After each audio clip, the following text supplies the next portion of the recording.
ක්‍රීඩාව සමග ජීවත් වෙන ඔබ අනිවාර්යයෙන්ම මේ දවස්වල කාර්යබහුලයි. ඒකට හේතුව තමයි පන්දුවාර 20 ලෝක කුසලාන ක්‍රිකට් තරඟාවලිය ශ්‍රී ලංකාවේදී පැවැත්වීම. තරඟාවලියේ සුපර් 8 වටේ තරඟ පසුගියදා ආරම්භ වුණා. දැන් අපි සූදානම් වන්නේ සුපර් 8 වටේ තරඟවල තොරතුරු ඔබ වෙත ගෙන එන්නට.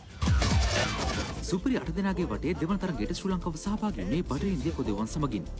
පල්ලේකලේ ජාත්‍යන්තර ක්‍රිකට් ක්‍රීඩාංගණයේ පැවති මෙම තරඟයේ කාසිය වාසි දිනගත් කොදෙව් නායක ඩෑන් සමි පළමුව පන්දුර පහර දෙන්නට තීරණය කළා. ඔවුන්ට පන්දුවර 20 අවසානයේ කඩුළු 5ක් දැවී රැස් කර ගැනීමට හැකි වුණේ ලකුණු 129ක් පමණයි. කොදෙව් සුපරි ආරම්භක පිටිකරු යුගලේ වන ක්‍රිස් ගේල් සහ ජොන්සන් චාල්ස් ලකුණු 16ක් තුලදී දෙවී ගියා. ජොන්සන් චාල්ස් ලකුණු 12ක් රැස් කරද්දී ක්‍රිස් ගේල්ට රැස් කර ගැනීමට හැකි වුණේ ලකුණු 2ක් පමණයි. මාලන් සැමියල්ස් පන්දු 35කදී ලකුණු 50ක් රැස් කළා. ඊට 4 පාර 4ක් සහ 6 පාර 2ක් ඇතුළත් වුණා. ඩුවෙන් බ්‍රාවෝ පන්දු 34කදී ලකුණු 40යි. ඔහුගේ ඉනිමටද 4 පාර 4ක් සහ 6 පාර 2ක් ඇතුළත් වුණා. ආන්ඩ්‍රේ රසල් පන්දු 14කදී ලකුණු 19යි. සුපිරි පන්දු යැවීමක නිරත වූ අචන්ද මෙන්ඩිස් සිය පන්දුවාර 4 නිමා කළේ ලකුණු 12කට කඩලු 2ක් තබා ගනිමින්.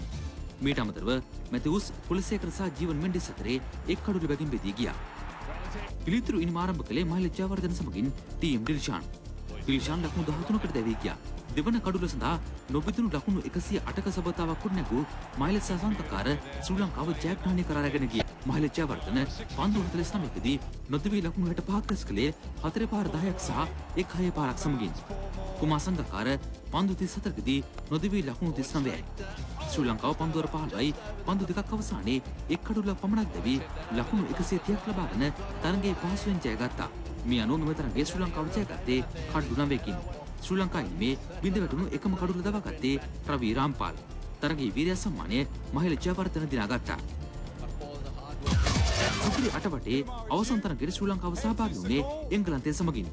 මෙම තරගයේ කාසිය වාසි දිනාගත් එංගලන්ත නායක ස්ටුවර්ට් බ්‍රෝඩ් පළමුව පන්දුර පහ දීමට ශ්‍රී ලංකාවට ආරාධනා කළා. ශ්‍රී ලංකාවේ නිම ආරම්භ කළේ මහිල ජයවර්ධන සමගින් ටීම් ඩිල්ෂාන්.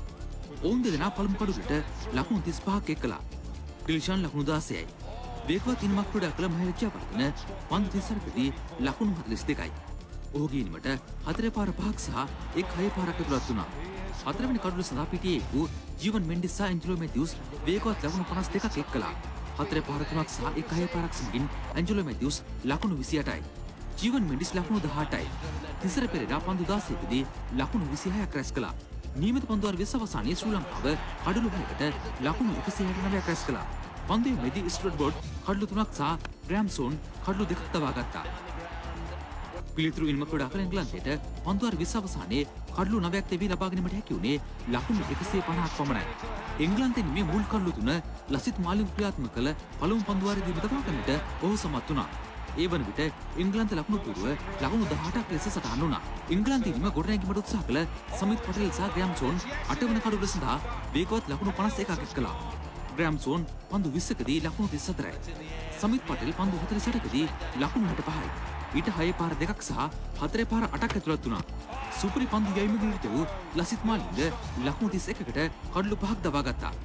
අකිල දරංජය කඩලු 2යි. තරගයේ වීර සම්මානය ලසිත් මාලින්ග දිනාගත්තා.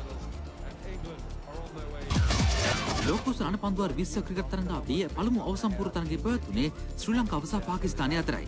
මේ තරගයේ පැවැත්ුණේ කොළඹ ආර් ප්‍රේමදාස ක්‍රීඩාංගණයේදී. තරගයේ කාසිය වාසි දිනගත් ශ්‍රී ලංකා නායක මහිල ජයවර්ධන පළමු පන්දුර පහර දෙන්නට තීරණය කළා. වමත් පිටිකරුවන්ගෙන් ගහන පාකිස්තාන ඉනිම බිඳහෙලීමට ශ්‍රී ලංකාව අකිල දනංජය වෙනුවට රංගන හේරත් කණ්ඩායමට කැඳවා තිබුණා. ශ්‍රී ලංකාවේ නිම ආරම්භ කළේ මහිල සමගින් ටීම් ඩිල්ෂාන්. ඔවුන් දෙදෙනා පළමු කඩුවට ලකුණු 63ක් එක්කලා.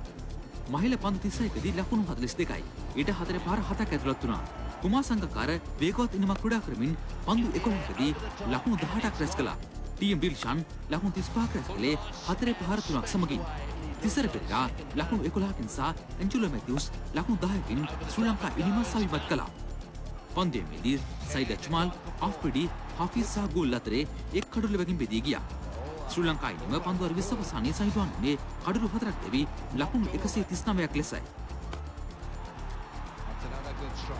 පිළිතුරු ඉනිම ආරම්භ කළේ ඉම්රාන් නසීර් සමගින් මොහමඩ් හෆීස්.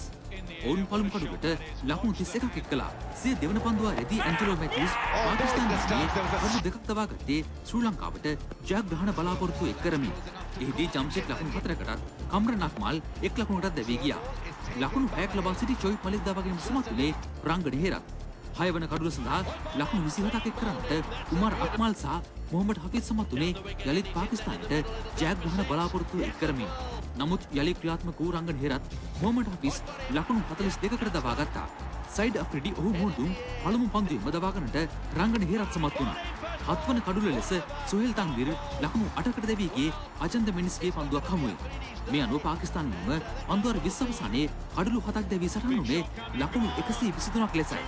පන්දුවේදී රංගන හේරත් කඩලු 3ක් දබා ගත්තේ ලකුණු 25ක් පමණක් ලබා දෙමින්. මීට අමතරව ඇන්ජලෝ මැතිව්ස් සහ අජන්ත මිනිස් අතරේ එක් කඩුව බැගින් බෙදී ගියා. මෙම තරගයේ ශ්‍රී ලංකාව ජයගත්තේ ලකුණු 16කින්. තරගයේ වීරයා මහිල ජයවර්ධන.